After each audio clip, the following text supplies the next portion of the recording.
नमस्कार, स्वागत है आपका पिंकी कोसी किचन में। आज हम बनाने वाले हैं बहुत ही बढ़िया सी मिठाई जो कि बहुत ही घर के सामान और सस्ते में बनकर तैयार हो जाती है। खाने में तो बहुत ही टेस्टी लगती है और बनाना बिल्कुल आसान है। आसान सा तरीका आज हम लेकर आए हैं, तो चलिए बना लेते हैं इस रेसिपी को। इस मिठाई को बनाने के लिए हमने यहाँ पर 2 कप सूजी ली है। आप कोई भी कटोरी, गिलास कुछ भी सेट कर सकते हैं। किसी भी चीज़ से आप मेजरमेंट लगा सकते हैं। हमने यहाँ पर 2 कटोरी से लगाया है, तो इसी से बहुत ही आसानी से ये मिठाई बन जाती है। सिर्फ स्टेप टू स्टेप आपको ये मिठाई बनानी है, तो बिना स्किप किए आप इस वीडियो को देखिएगा, तभी आप अपनी मिठाई को बनाइएगा। तो यहाँ पर हमने 2 कप सूजी ले ली है, उसके आधा हमने चीनी ले ली है, यानी कि 1 कप हमने यहाँ पर चीनी ली है। साथ में हमने कोकोनट पाउडर लिया है। आप ताज़ा नारियल भी ले सकते हैं, उसका ब्लैक पार्ट हटा दीजिएगा। और साथ में हमने 1 कप घी लिया, यानी कि 1 कटोरी घी ले लिया है।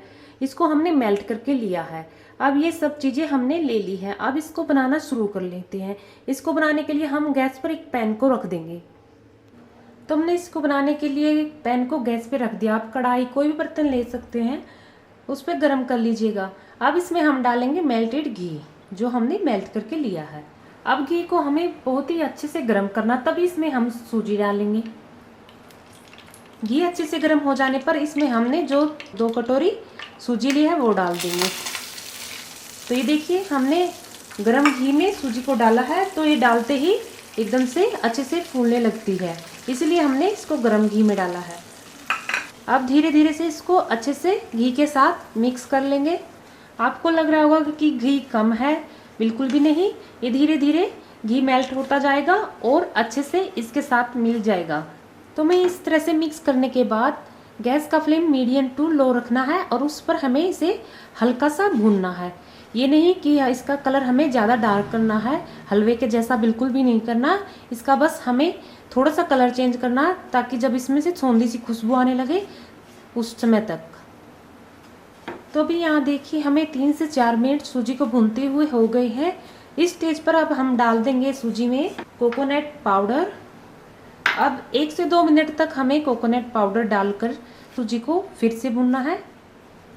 कोकोनट पाउडर बहुत ही जल्दी पक जाता है, लाल हो जाता है, इसीलिए हमने इसको लास्ट में डाला है। तो इस तरह से हमें 3 से 4 मिनट में देखो कितना अच्छा से इसको भून लिया है, और इसका आप कलर भी देख सकते हो किस तरह का आया है। तो इसी तरह हमें इसको भूनना है और इसको एक प्लेट, थाली में, किसी में भी हम ठंडा कर लेंगे और इसी पैन में हम चाशनी बनाएंगे।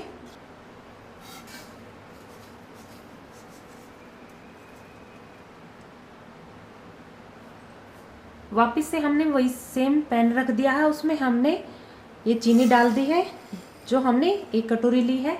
अब हमने 1 कटोरी चीनी ली है, तो 1 कटोरी ही हम इसमें पानी डालेंगे।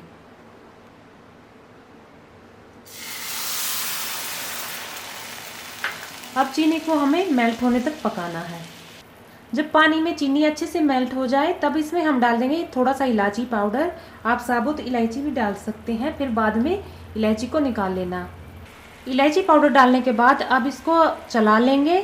चलाते हुए इसको एक तार की चाशनी बनाएंगे इस तरह से। तो यहाँ पर हम चाशनी को चेक कर लेते हैं। देखिए, इस तरह पलटे पर हम थोड़ी सी चाशनी को लेंगे और हाथ पर ठंडा होने पर थोड़ा सा हम ऐसे लगा लेंगे और इस तरह से हम चेक करेंगे। देखिए, यहाँ पर एक तार बन जाता है, तभी हमारी ये चाशनी परफेक्ट बन जाती है। तो यहाँ पर हमारा एक तार बन चुका है, इस तरह से देख सकते हो आप। इसी तरह की हमें चाशनी को लेना है। तो ये हमारी चाशनी बन चुकी है। अब इस गर्मा गर्म चाशनी को हम डाल देते हैं, जो हमने सूजी को भून कर लिया है, ठंडा होने के लिए रख दिया था। तो ये सारी चाशनी हम इसके अंदर डाल देते हैं। गरम गरम ही हम मिक्स करेंगे। ठंडा होने पर आपकी जो ये मिठाई बनाओगे वो अच्छी नहीं बनेगी। इसको हमें सिर्फ गरम गरम चाशनी में ही मिलाना है और मिलाते हुए इसको अच्छे से ठंडा करना है। इस तरह से चाशनी डालने के बाद और इसको अच्छे से मिक्स कर लेते हैं। अब इसमें हम थोड़ा सा फूड कलर डाल देंगे, ताकि हमारी मिठाई और भी सुंदर दिखे, एकदम बाजार जैसी। तो थोड़ा सा इसमें हम फूड कलर डाल देंगे। हमने यहाँ पर पिंक फूड कलर डाला है, आप कोई भी कलर दे सकते हैं जो आपको पसंद है। मिक्स कर लेते हैं। फूड कलर डालने के बाद ये थोड़ी सी देर में ही कलर आएगा इसका, फूड कलर का। जैसे जैसे आप मिक्स करते जाओगे वैसे ही फूड कलर का कलर निकल आएगा। आपको लग रहा होगा कि ये एकदम लूज हो गया है और इसके हम लड्डू कैसे बनाएंगे, मिठाई कैसे बनाएंगे, बिल्कुल भी नहीं। ये एकदम से ड्राई हो जाएगा, जैसे जैसे ठंडा होता जाएगा ड्राई भी हो जाएगा। तो हमने पलटे से तो मिक्स कर लिया, अब हम हाथों से इसको अच्छे से मिलाएंगे। छू सकते हैं हम, ऐसा हो गया है। और इसके अब हम लड्डू भी बना लेंगे। तो यहाँ पर देखिए अच्छे से मिक्स कर लिया हाथों से भी। तो अभी हम इसके लड्डू बना लेते हैं। आप चाहो तो इसकी बर्फ़ी भी सेट कर सकते हो। इसको फटाफट से चाशनी डाली तभी आप एक प्लेट थाली में सेट कर सकते हो। अब इसके हम छोटे बड़े जितने चाहो बड़े आप लड्डू बना सकते हैं। तो इसके अब हम लड्डू बना लेते हैं। अगर आपका ड्राई लगे ये बैटर तो आप इसमें थोड़ी सी मलाई डालकर फिर बना लीजिएगा लड्डू, बहुत ही अच्छे से बन जाएंगे। तो ये देखिए हमने यहाँ पर लड्डू बना लिए हैं। आप इनको अच्छे से बना सकते हैं, बिल्कुल आसान है। तो बना लेते हैं सभी लड्डू। तो इस तरह से हमने सभी लड्डू बनाकर तैयार कर लिए हैं। अब बारी आती है इनको डेकोरेट करने की। आप किसी भी चीज़ से डेकोरेट कर सकते हैं। हम थोड़े से क्रश किए हुए बादाम डालेंगे। तो ये लीजिए फ्रेंड, हमने लड्डू बनाकर तैयार कर लिए हैं। आपने देखा हो कितनी आसानी से हमने लड्डू को बनाया है, बिल्कुल बिना झंझट के हमने इनको बनाया है, बिना मावे के बिना खोए के। हमने इसमें एकदम मावे जैसा टेस्ट डाला है। तो ज़रूर से आप इस रेसिपी को बनाइएगा। बनाने के बाद अच्छी लगे तो लाइक शेयर दे दीजिएगा और साथ में चैनल पर पहली बार आए तो चैनल को सब्सक्राइब कर ले। मिलते हैं एक और नई वीडियो में, तब तक के लिए बाय, धन्यवाद एंड थैंक्स फॉर वॉचिंग।